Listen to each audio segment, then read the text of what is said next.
To be honest, the result of the vote by the British Parliament was completely unexpected to me. I think we're all used to seeing Western countries act in line with the wishes and the stance of their key partner, i.e. the United States, without any significant opposition. At least it seems to be that way. That's why this disruption has been unexpected. It really came as a big surprise to me. This shows that although Britain is the main geopolitical ally of the US in Europe and the world, there are people who are guided by national interests and common sense and value their sovereignty. Also, I think the vote's outcome is the result of the analysis of what's been happening over the last several years. I mean the tragic events in the Middle East and other countries. It's extremely challenging to reach the proclaimed goals, and here I refer to the campaigns in Afghanistan, Libya and other countries. We know what's happening in Egypt, so perhaps, and in fact, I'm quite sure that this is the case, that the people are analysing the developments, drawing conclusions and responding in a certain way. Now, coming back to the incident in Syria, we've seen earlier calls by the Syrian government for the international community to investigate their claims of the rebels' use of chemical weapons. Unfortunately, this has not been done. We have to rely on common sense, and here's what it tells us. Syria's government troops are on the offensive and have surrounded the opposition in several areas of the country. In these conditions, to play into the hands of those who are constantly calling for military intervention would be an incredibly ridiculous thing to do, especially on the eve of the UN mission's arrival. It defies any logic.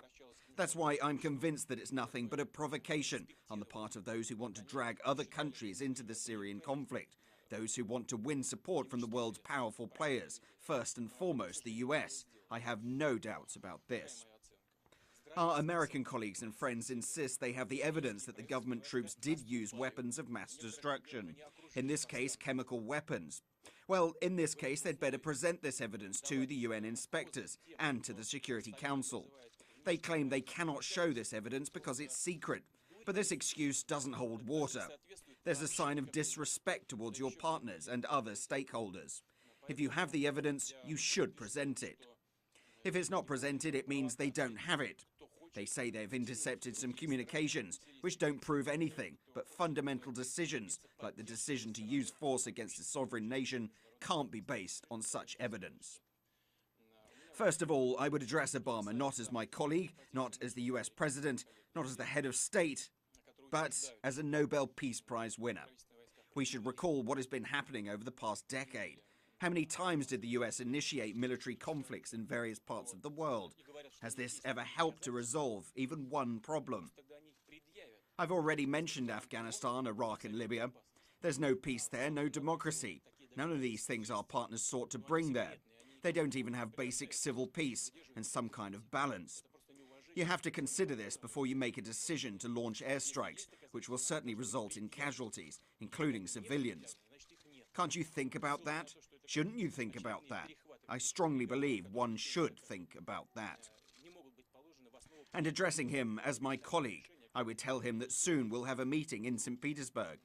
I hope the US president comes. We will certainly have a chance to discuss, among other things, the Syrian issue with our colleagues from around the world.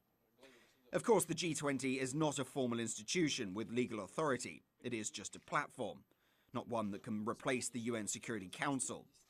The Security Council alone can sanction the use of force. But it is a good platform for discussing the issue, so why don't we use it? By the way, as regards the interests of the US, even Americans themselves, if you take a look at their media, at what their politicians and experts say, they have mixed opinions about the potential military intervention. Most analysts today tend to agree that the intervention in Iraq was a mistake. So if you admit that you have made a mistake in the past, what makes you think that you can't make a mistake today? All this should help us realize that such decisions can't be made in haste. Is the US really interested in undermining the international security system, the foundations of international law? Is it likely to improve America's reputation in the world? I doubt it. We urge them to think twice before making a decision, which clearly goes against the position of the international community and undermines the entire system of security.